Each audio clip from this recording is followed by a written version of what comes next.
In last week's episode, we talked about the philosophical thought experiment, the experience machine, and its relationship to hedonism. Let's see what you had to say. First things first, in response to the kind of introductory episode we released on Friday a couple weeks ago, there was a really good post on the subreddit about Daniel C. Dennett and his relationship, his thoughts about thought experiments and specifically intuition pumps, which added a little bit more detail and color to the points that I made. I had only ever read Daniel C. Dennett's Consciousness Explained, which apparently develops a kind of famously misunderstood position on intuition pumps. And so there was a really great conversation that happened on the subreddit about the good and bad of that kind of thought experiment. And as it turns out, Daniel C. Dennett and I are more aligned than I had originally thought. So that's a conversation definitely worth reading if you're interested in a little bit more detail on that subject. THUNKshow summarizes and puts into really great terms a concern that a lot of people had in the comments on the Reddit, on the subreddit, and on YouTube, which is the relationship the experience machine has to our awareness of it. And that one of the maybe interesting tweaks to make to the experience machine is the idea of being plugged into it while you are asleep, so that you do not necessarily know that you are in an experience machine. And that there were a few other comments to that effect, sort of like, I think one of them was something along the lines of, how do I know that my body is not an experience machine? And so that it sort of relies on this idea that we are taking for granted the experience that we have right now is real. And I think that, this does change the nature of the question a little bit, but I think is a really great additional road to go down and a really great way to think about what it is that is important to us, our lives, what makes a good life, all these other really big questions. And I think, for Nozick, it was about how it felt to be knowingly stepping into this machine and what that sort of uncovers about our attitudes about the world, our experience, and what is valuable. And I think the way THUNKshow puts it, talking about how if what you get, if your preference hedonism is sort of supported by true experiences, then you still are being a consistent preference hedonist by not plugging into the machine. I think, yeah. Billy, it is, it's Audio-Technica LP60, and I do actually use it. I was listening to Tim Hecker before we started shooting.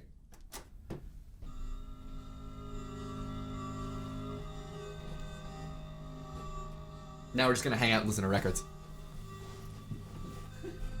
Owen Dooley puts the whole conceptual framework, I think, in really interesting terms by talking about one's relationship to the universe being the same or similar to a player's relationship to their DM or GM in playing a tabletop role-playing game. And one of the conclusions that he gets to, which I think is a really interesting one, and one that was echoed by a lot of other people, by Making Ready, by Kaffeebohnson, and tons and tons of other folks, sort of is about one's relationship to the universe also involving a relationship to the other people around them. And in Owen's allegory, it's, the other players at the table. And so one of the things that you might think about when getting into the experience machine, when thinking about whether or not you want to have those kinds of pleasurable experiences, is the degree to which one can have those experiences and have true pleasure without true interactions with other people. One of the questions that I saw asked was, will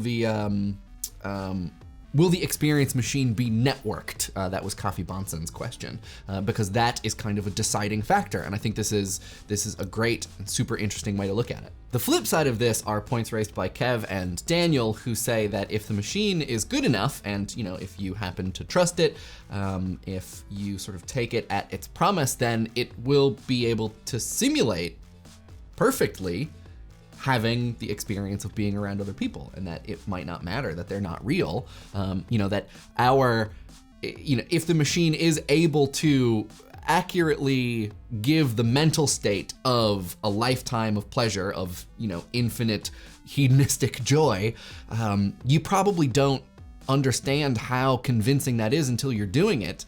But that if it does deliver on its promise, then why worry about other people, because they're just going to be simulated for you. Who cares about true knowledge? Fair enough.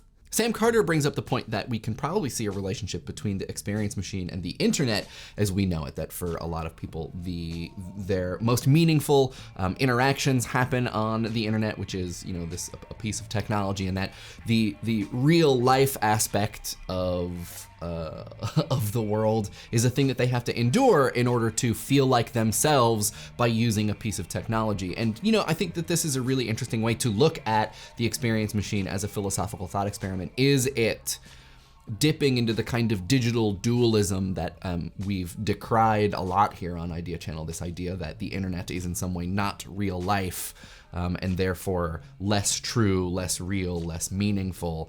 And, are we saying the same about the virtual mental state experiences that the experience machine can deliver? I think the big difference is that the experience machine seems designed to be fundamentally solipsistic, that a lot of times, when people talk about the internet, they talk about it as though you're doing your own thing and you're just checking out from reality and you're just staring at this little screen. But really the truth of that is that there is so much connection and freedom that happens through that piece of technology, and that it just has the visual sort of meaning of being alone when you are in fact not. The experience machine, it's a little bit harder of a claim to make, because you are, at least the way that Nozick puts it together, like trapped in a pod, or not trapped, but inside, alone in a pod, not interacting with real people. And so now we're back around to the beginning of this argument. But I think, this is a really interesting way to look at this. Calimero, now you're thinking with simulations. Brandy A. Hyatt reminds us of a thing that I should have mentioned, which is a Batman Beyond episode that is, it's got teenagers who get addicted to essentially something resembling the experience machine, and sort of gets into the strange, almost inevitable capitalist dystopia of how much money it takes and resources to keep these things powered and maintained, which is a whole other part of this that we did not get into. So I'm sure that this, I'm gonna assume well-meaning comment, is the effect of the Cupertino effect of autocorrect changing it, but I can't. It's still very funny to me. Alice Powell likens the experience machine to their experience as a trans woman before coming out as being trans, having this sort of inauthentic experience of the world. And I think that this gets to a lot of the higher level, or like a lot of the detailed discussion about whether or not a kind of true or authentic pain or difficulty is always better than a kind of fake pleasure or a fake ease in some way.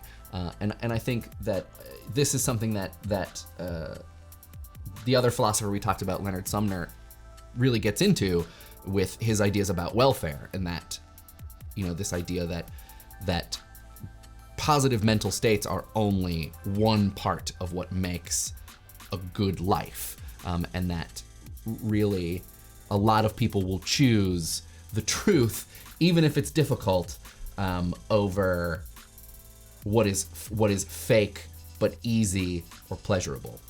And so I think that there really is a kind of nobility in that.